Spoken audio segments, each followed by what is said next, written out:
En lo que refiere a los medios de transmisión, una de las formas más comunes de transportar datos de un dispositivo a otro es almacenarlo en cintas magnéticas como se veía en otros módulos o medios removibles, por ejemplo los DVD o los CD.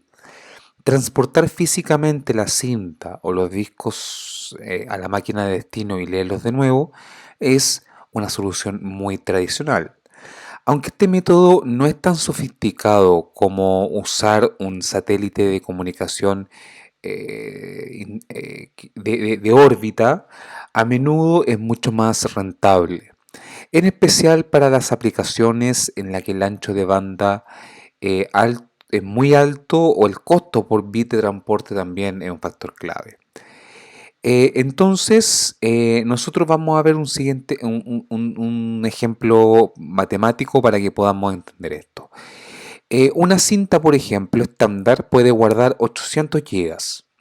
Una caja de 60 por 60 por 60 centímetros puede contener aproximadamente 1000 de estas cintas, para una capacidad entonces de 800 terabytes o 6400 terabits, que sería 6.4 petabits. Una caja de cintas se puede entregar en cualquier parte del país, por ejemplo, en un plazo de 24 horas, a través de cualquier medio de difusión o de transporte de empresas de mensajería. Entonces, el ancho de banda efectivo de esta transmisión es de 6400 terabits por segundo, o de un terabit sobre 70 gigas por segundo.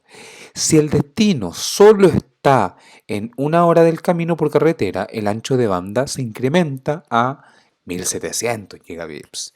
Ninguna red de computadoras puede siquiera acercarse a esta velocidad.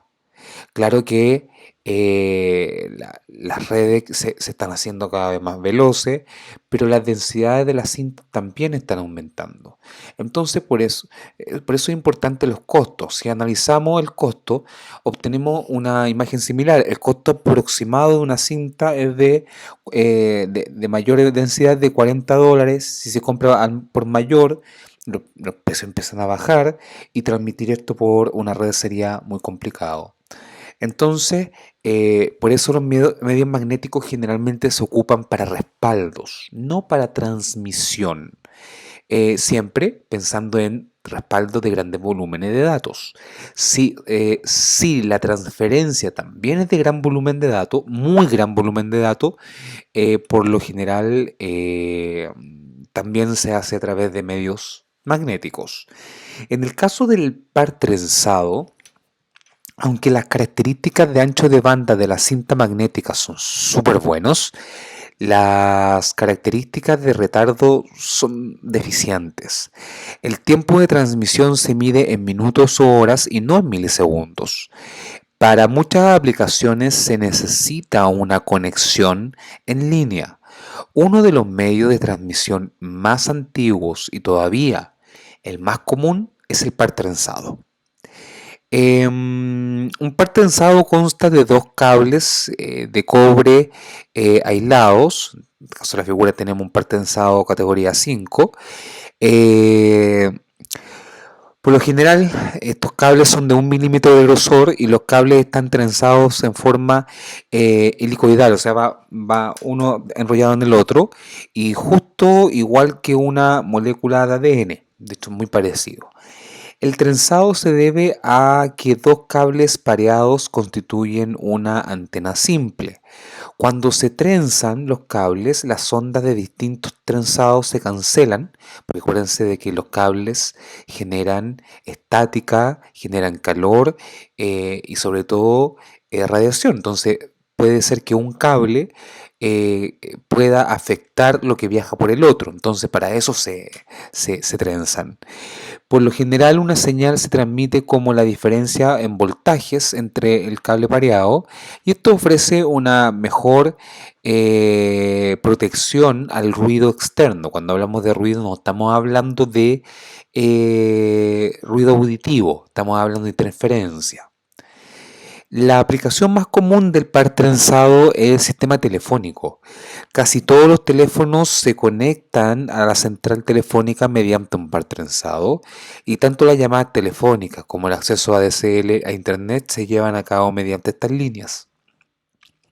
Se pueden tender varios kilómetros de par trenzado sin necesidad de amplificación, o sea, de que no perdamos la señal. Acordarse que hemos hablado anteriormente de que las redes, o sea, en las redes, las señales tienden a degradarse y hay que repetirlas para que adquieran nuevamente la potencia. Pero en distancias mayores la señal en la red de tipo par trenzado se atenúa demasiado y se requiere repetidores. Cuando muchos pares trenzados se tienen en paralelo a una distancia considerable, como los cables que van de un edificio de departamento a la central telefónica, se agrupan y se cubren con una funda protectora. O sea, el típico cable negro grueso que se ve donde adentro hay muchos cables más pequeños, son en realidad un conjunto de pares trenzados. Los pares trenzados se pueden usar para transmitir la información analógica o digital. El ancho de banda depende del grosor del cable, porque acuérdense que los cables son como una tubería, y de la distancia que recorre. Pero en muchos casos se pueden lograr varios megabits por segundo durante pocos kilómetros. Debido a su adecuado desempeño y bajo costo, los pares trenzados se utilizan mucho y es probable que se sigan utilizando durante muchos años más. El cable coaxial, de hecho, es muy ocupado. Lo ocupa hoy día, por ejemplo, una de las empresas de telecomunicaciones chinas que más ocupa cable coaxial es BTR, por ejemplo. El cable coaxial es otro medio de transmisión común conocido simplemente como coax. Este cable tiene un mejor blindaje y mayor ancho de banda que los pares trenzados sin blindaje, por lo que puede abarcar mayores distancias a velocidades más altas. Hay dos tipos de cable coaxial que se utilizan ampliamente. El de 50 ohms es uno de ellos y se utiliza por lo general cuando se tiene pensado emplear una transmisión digital desde el inicio. El otro tipo es de 75 ohms y se utiliza generalmente para transmisiones analógicas y la televisión por cable.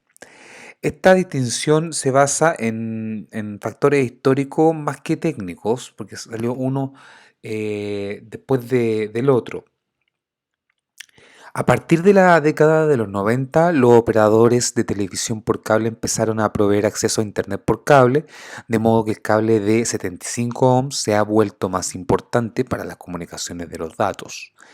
Un cable coaxial consiste en alambre de cobre rígido como el núcleo, rodeado de un material aislante.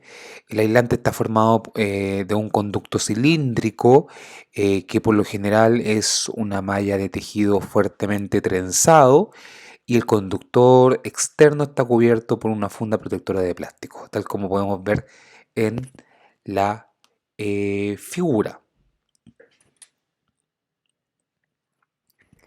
Líneas eléctricas. Las redes de telefonía y de televisión por cable no son las únicas fuentes de cableado que se pueden reutilizar para la comunicación de datos. Hay otro tipo más comunes de cableado, las líneas de energía eléctrica son una de ellas. Estas líneas transportan energía eléctrica a las casas y el cableado eléctrico dentro de las casas distribuye la energía en la toma de corriente. El uso de las líneas eléctricas para la comunicación de datos es una idea no muy nueva.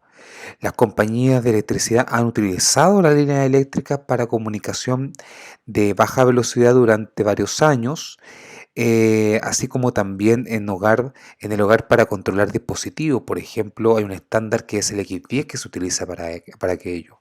En años recientes surgió un interés renovado por la comunicación de alta velocidad a través de estas líneas, tanto dentro del hogar como en las LAN, como fuera de ellas con acceso a Internet. Em, la conveniencia de usar líneas eléctricas y considerar, acordarse de un ejemplo que ya veíamos en otro video anterior, que un cable se dividía internamente a nivel lógico, se dividía en partes. Por ende, no todo el cable que nosotros vemos que enchufamos en nuestros dispositivos a la red eléctrica transmiten electricidad. Hay gran parte del cable que realmente no se utiliza. Entonces, simplemente lo que se hace es que se utiliza esta parte de los cables para que transmitan otro tipo de datos. Vamos a ver un ejemplo de transmisión por red eléctrica. Por ejemplo, hay dispositivos y típico problema que uno tiene en la casa es que el módem queda instalado en un punto A y luego de eso muchos dispositivos están muy lejos y tenemos que buscar alguna forma de llegar a esos dispositivos con la red de Internet.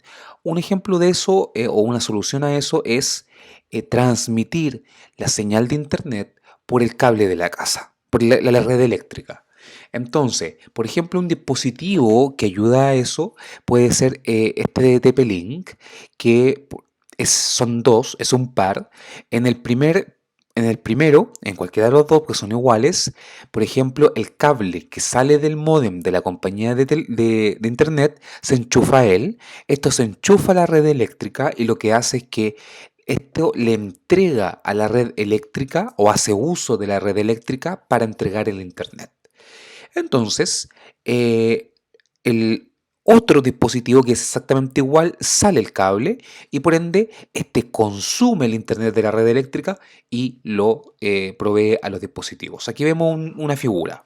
Por ejemplo, el módem de la empresa, ¿ok? Y de ahí resulta de que tenemos inalámbrico, pero la cobertura no llega a todos los lugares de la casa, no importa, porque le sacamos un cable de red RJ45 convencional y ese se enchufa a este dispositivo. Generalmente estos dispositivos incluso traen hasta los cables, no es necesario comprarlo por separado. El dispositivo automáticamente hace uso de la red eléctrica del hogar para transmitir la señal de internet y acá le llega de salida y por ejemplo yo ahí puedo enchufar mi televisión, mi Smart TV que no le llegaba la señal inalámbrica. O incluso yo aquí podría en vez del Smart TV enchufar otro router para hacer una segunda señal inalámbrica o conectar muchos más dispositivos. Existen de distintos rangos de velocidad, con distintos rangos de cobertura y los precios también son bastante versátiles. Por ejemplo, acá tenemos extensor desde los 40.000 pesos hasta los 85. Lo que cambia por lo general son la capacidad, o sea, la velocidad que van a transmitir, la distancia que pueden soportar y si trae o no trae, por ejemplo, incluido Wi-Fi o etcétera, etcétera. ¿Ok? Son esos aspectos lo que se consideran. En lo que refiere a la fibra óptica, muchas personas en la industria de la computación sienten un enorme orgullo por la rapidez con la que la tecnología de las computadoras está mejorando y esto es base a la ley de Moore. Es importante que usted conozca la ley de Moore, así que busque la ley de Moore, en la cual establece una evolución y ampliación de los recursos constante. Y que básicamente lo que predice es la duplicación de la cantidad de transistores de chip aproximadamente cada 2 años. Y que durante mucho tiempo esto se ha concretado. Ahora, ¿cómo funciona la fibra óptica? Básicamente la fibra óptica usa fuentes o usa luz para transmitir tecnología digital y lo que se va haciendo es que se transmite y va rebotando esta luz a través de pequeños espejos. Entonces, lo que sucede es que el cable de fibra óptica no lo podemos quebrar ni doblar, porque si se dobla, se quiebran por dentro los haz de luz y esto pierde todo el sentido de lo que se puede transmitir. Estos cables son muy buenos porque hay incluso cables de fibra óptica que pueden transferir velocidades mayor a los 50.000 gigabits, o sea, 50 terabytes. Algo que, bueno, del día de hoy ni siquiera se usa comercialmente esas velocidades. Así que en ese caso sería bastante bueno poder entregar este tipo de soluciones. Hoy día hay una compañía, bueno, hay varias compañías que son pioneras en la implementación de este tipo de tecnología. Telefónica, con el nombre de Movistar, es creo que la número uno en implementación de fibra óptica a nivel nacional. Hoy día también tenemos que otro proveedor que WOM está empezando a implementar WOM, todo lo que es fibra óptica. Y BTR también está trabajando con fibra óptica, pero hay un detalle muy importante que aclarar. Por ejemplo, vámonos a nuestra pizarra.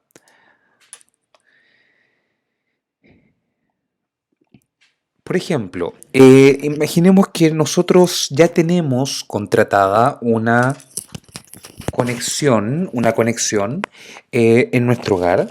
Y esta conexión que tenemos contratada es con cable coaxial. Entonces, aquí está el... parece que estoy en la pizarra. Ahí sí. Entonces, por ejemplo, ahí está nuestro modem, el cual entrega internet hacia el hogar, a todos los dispositivos que están en nuestro hogar, ¿ok? O lugar de trabajo, da lo mismo. A esto se conecta, por ejemplo, si estamos en un edificio, eh, un distribuidor, que puede ser llamado el switch. Este switch le va a entregar no solo a mi vivienda, sino que le va a entregar a través del mismo cable coaxial, le va a entregar a todas las viviendas. Y a este se conecta al poste del tendido eléctrico, ¿cierto? Pero ahí hay un cablecito que corresponde al de la empresa de telefonía por donde viaja el internet. Y este también es coaxial.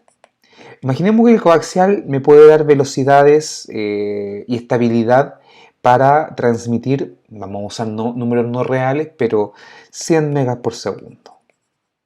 Solo es para ejemplificarlo. Entonces la empresa dice, ok, vamos a innovar, vamos a hacer crecer esto y ahora le vamos a entregar no coaxial, sino que vamos a eliminar el cable coaxial y lo vamos a reemplazar por fibra óptica. Entonces, lo bueno de esto es que van a hacer el reemplazo físico de estos cables y ahora estos cables pueden transmitir, por ejemplo, recién lo decíamos, pero vamos a dejar un número más pequeño, 50 GB por segundo, que es algo muy bueno. Ojo con esto, porque aquí hay dos puntos importantes a tener en cuenta. El primero es que como esto es un switch, acá están todos los demás departamentos del edificio conectados, o incluso del barrio puede pasar. Por ende, aquí estas 50 gigabits es el tope que este cable soporta, pero no solo para mí, sino que para la sumatoria de todos los usuarios que hacen uso de la red. Es compartido.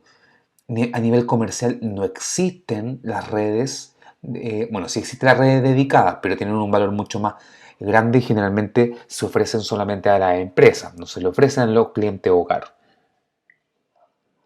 Ahora, aquí hay un problema y un defecto. Ok, estoy con fibra óptica, pero ¿hasta qué punto? Hasta el punto del switch, hasta la entrada del edificio.